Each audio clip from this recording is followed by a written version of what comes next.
Anda, apa kabar? Mari kita berpikir yang sehat untuk hidup yang sehat. Apa benar kebersihan tangan dapat berpengaruh pada kesehatan kita? Nyatanya, kita jarang menyadari bahwa tangan kita memegang peranan penting terhadap semua aktivitas kita. Dan di sanalah banyak kuman tumbuh dan berkembang. Nggak percaya? Mari kita lihat sekitar kita.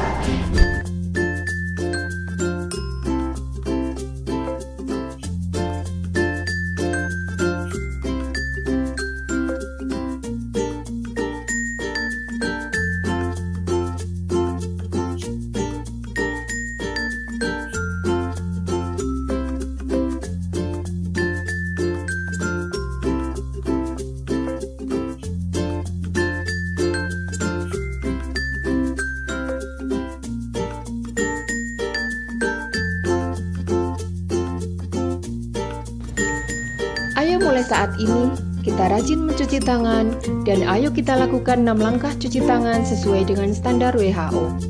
Cara mencuci tangan menggunakan hand rub. Bebaskan tangan dari perhiasan dan ambil hand rub 3-5 cc pada telapak tangan. Gosok kedua tangan hingga hand rub merata. Gosok punggung tangan dan sela-sela jari tangan kiri dengan menggunakan tangan kanan dan sebaliknya. Gosok telapak tangan dan sela-sela jari. Jari-jari sisi dalam saling mengunci. Gosok ibu jari tangan kiri berputar dalam genggaman tangan kanan dan sebaliknya. Gosok telapak tangan kiri dengan memutar ujung-ujung jari tangan kanan dan sebaliknya. Membersihkan tangan dengan sabun dan air. Bebaskan tangan dari perhiasan. Sisingkan lengan baju yang panjang. Basahi tangan. Ambil sabun 3-5 cc pada telapak tangan, gosok kedua tangan hingga hand rub merata, gosok punggung tangan dan sela-sela jari tangan kiri dengan tangan kanan dan sebaliknya, gosok telapak tangan dan sela-sela jari, jari-jari sisi dalam saling mengunci. Gosok ibu jari tangan kiri berputar dalam genggaman tangan kanan dan sebaliknya. Gosok telapak tangan kiri dengan memutar ujung-ujung jari tangan kanan dan sebaliknya. Setelah itu lakukan pembilasan di bawah air mengalir dan lakukan 6 langkah yang sama. Lakukan sampai bersih.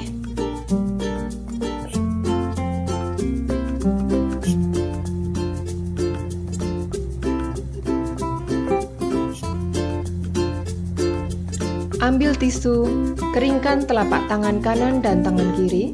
Tutup keran menggunakan tisu dan buang di tempat sampah. Kapan cuci tangan dilakukan? Bagi keluarga pasien dan pengunjung pasien. Ketika masuk dan keluar rumah sakit. Sebelum dan sesudah menyentuh pasien. Setelah bersentuhan dengan lingkungan sekitar pasien. Setelah dari kamar mandi. Sebelum dan sesudah makan. Bagi tenaga medis dan petugas kesehatan. Sebelum kontak dengan pasien, sebelum melakukan prosedur aseptik, setelah terpapar cairan tubuh pasien, setelah kontak dengan pasien, dan setelah kontak dengan lingkungan pasien. Oh ya, satu lagi, kita harus melakukan etika batuk yang benar supaya kita tidak menularkan di sekeliling kita. Bagaimana caranya? Mari kita lihat ini. Berikut ini adalah etika batuk yang tidak benar, di mana kita bisa menularkan kuman kepada orang-orang di sekitar kita.